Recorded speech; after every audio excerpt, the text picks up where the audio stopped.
ওয়ালা তুতিল কাফিরিনা ওয়াল মুনাফিকিনা ওয়াদা আযাহুম ওয়া তাওয়াক্কাল আলাল্লাহ ওয়া কাফা বিল্লাহি ওয়াকিলা।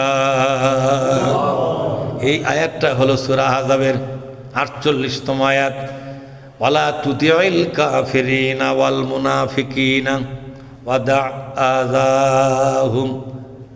আল্লাহ বলছেন খবরদার খবরদার, যারা কাফের যারা মুনাফিক এদের আনুগত্য করবে না, এদের পিছনে তোমরা যাবা না।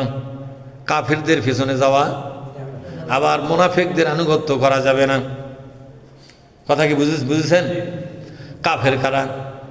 যারা বলে আমরা আল্লাহর কোরআনের আইন বিধান মানব না, এরা কাফের কিনা জোরে কোন? আল্লাহর কোরআনের শাসন ব্যবস্থা আমরা বিশ্বাস করি না, মানি না, এরা কাফের কিনা? এই কাফেরদেরকে তোমাদের নেতা বলে মেনে নিও না। কথাটা কে বলেছেন? কথার জবাব দেন, বুঝলে জবাব দেন। যারা বলে আল্লাহর কোরআনের এই জীবন ব্যবস্থা আমরা বিশ্বাস করি না, মানি না, এটা কায়েম হতেও দেব না, এদেশে ইসলাম কায়েম হতে দেব না। এ দেশটা কি আমরা স্বাধীন করেছি ৭১ সালে কোরআন কায়েমের জন্য নাকি? এ কথা বলে। ১৯৭১ সালে বাংলাদেশ স্বাধীন হলো কোরআন কায়েমের জন্য বলে নয়। কীরকম মারাত্মক কথা বলেন তো? কিসের স্বাধীন? এক দলের সাথে ছিল, আর এক দলে আছে, কিন্তু জমিনের মালিকানা গেছে। জমিনের মালিকানা কার? আল্লাহর জমিনে আল্লাহর দেওয়া কোরআনী শাসন ব্যবস্থা কায়েম থাকবে, এটাই তো বিধান। বিধান কিনা জোরে কন? এই বিধানকে যারা মানবে না এরা হলো কাফের কিনা জোরে কন? এই মেম্বার এরা কি?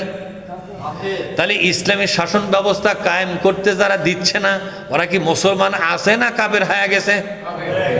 বলেন, মেম্বার কথা কয় না, ওরা পাকা মুসলমান হয়ে আছে নাকি?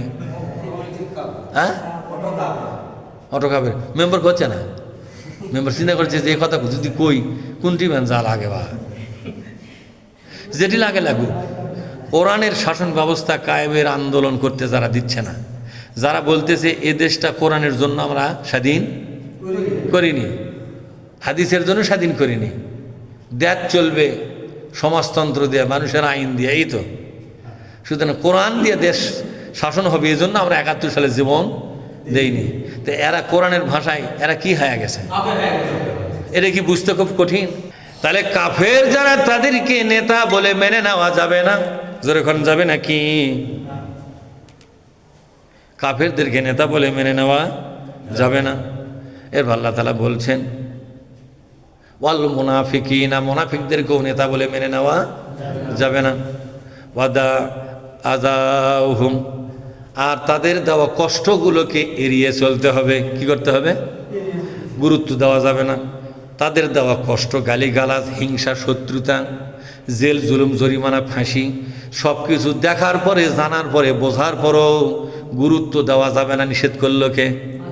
অর্থাৎ তোমরা আল্লাহর দিন কায়েমের মাধ্যমে আনুগত্য করবে কোরআনের। কার আনুগত্য করবে? কোরআনের আনুগত্য করবে, হাদিসের, আল্লাহ রসুলের আনুগত্য করবে, দাসত্ব করবে। এভাবেই জীবন চালাও। ওয়া তাওয়াক্কাল আলাল্লাহ, আর আল্লাহর উপর ভরসা রাখো। কার উপর? আল্লাহর উপর ভরসা রাখিয়া ময়দানে তোমরা টিকে থাকো, কাজ করতে থাকো। ওয়া কাফা বিল্লাহি ওয়াকিলা, যারা ভরসা করে ওদেরকে হেফাজত করার দায়িত্ব আল্লাহ একাই গ্রহণ করেছে। কি কথা দেখছেন?